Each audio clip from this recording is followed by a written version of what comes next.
After the disaster of The Elder, Gene Simmons and Paul Stanley knew they needed to make a heavy rock record in order to win back their fans. Michael James Jackson was brought in to produce the new album alongside Gene and Paul. Ace Frehley had already decided to quit and did not participate in the recording of the new album called Creatures of the Night. Kiss used the recording sessions as an opportunity to audition guitar players. The obvious choice would have been Bob Kulick, since he was always the main person to sub in for Ace when necessary. He did do some recording for the album, but none of it was ultimately used. I'm not sure why Kulick wasn't asked to join the band. Maybe he couldn't sing. His younger brother Bruce Kulick auditioned, but didn't get it. 3 guitarists ultimately played on the album: Vincent Cusano, Steve Ferris, and Robben Ford. Jackson brought in outside writers to help Gene and Paul write new material, one of which was Adam Mitchell, who introduced the band to Cusano. Cusano wound up co-writing 3 songs and played guitar on most of the record. Despite some reservations, Cusano was asked to join the band as the new lead guitarist. His name was changed to Vinnie Vincent, and Paul designed an Egyptian ankh for his makeup. I'm not sure what the character was supposed to be, and neither does the band. He's either the wizard or the Egyptian warrior. I've heard both. However, probably because they desperately wanted Ace to stay, his face was put on the cover and he was the credited guitarist.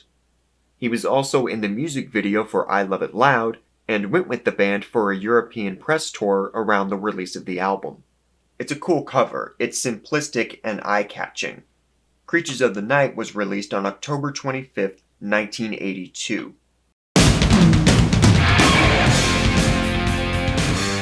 Written by Paul and Mitchell, Ferris played lead guitar, Mitchell played additional guitar, and some guy played bass. All Gene said was that it wasn't him and didn't give a name. The song is a declaration of intent. It's fast, loud, and in your face. The lyrics are cool, and I love the guitar work. Ferris's solo is amazing. The song wisely starts with the drum fill from Eric Carr. Jackson worked very hard on getting a good drum sound, and it paid off really well. The drums are thunderous on this record, and they really drive the album. I'm not in love with the guitar tone, and the bass could be louder, but the record still sounds really good.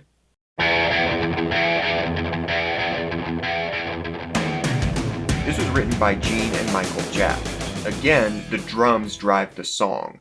Eric provides a great riff-like beat that's a lot of fun. Additionally, Vinnie provides a great guitar solo. It's one of his best.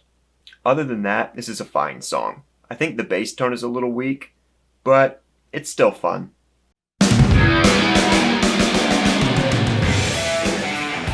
This was written by Paul and Mitchell. It's an attempt to capture a Led Zeppelin vibe, and it does that well. The guitar riff is cool, and Vinnie provides another great solo. It's a solid, fun song.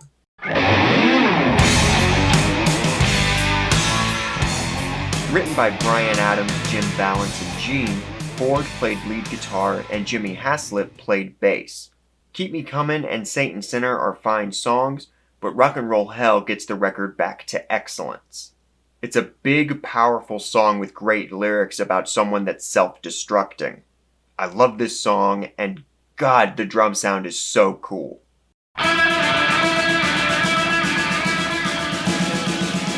Written by Paul and Mitchell, Haslip played bass. The MVP, again, has to be Eric because he kills it on this track with some really amazing drumming. It's a really fun, great song. My only issue is that I'm not a huge fan of Vinnie's guitar solo. Written by Gene and Vinnie, this is a great song. Eric's drum riff is really cool, and the production makes it massive. Like Rock and Roll All Night, a large group of people gathered in the studio to record the chorus. It's a terrific chorus, and the lyrics throughout the song are really strong. Vinnie's guitar solo is simple, but effective.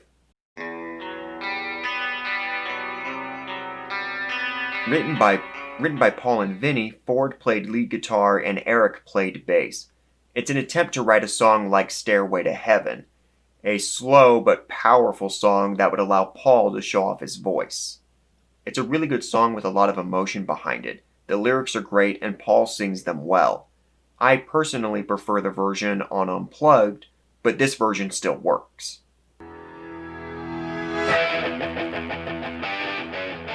This was written by Gene and Vinnie. The main guitar riff is cool, but that's about it.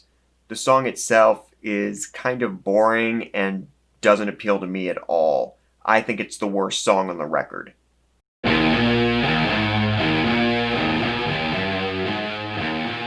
Written by Gene, Adams, and Valance, Gene played rhythm guitar. This is a great song with a killer riff. It's mean and heavy and works so well with explosive drums and great lyrics. It's a fantastic way to end the record. While it performed better than The Elder, Creatures of the Night was another commercial failure for the band.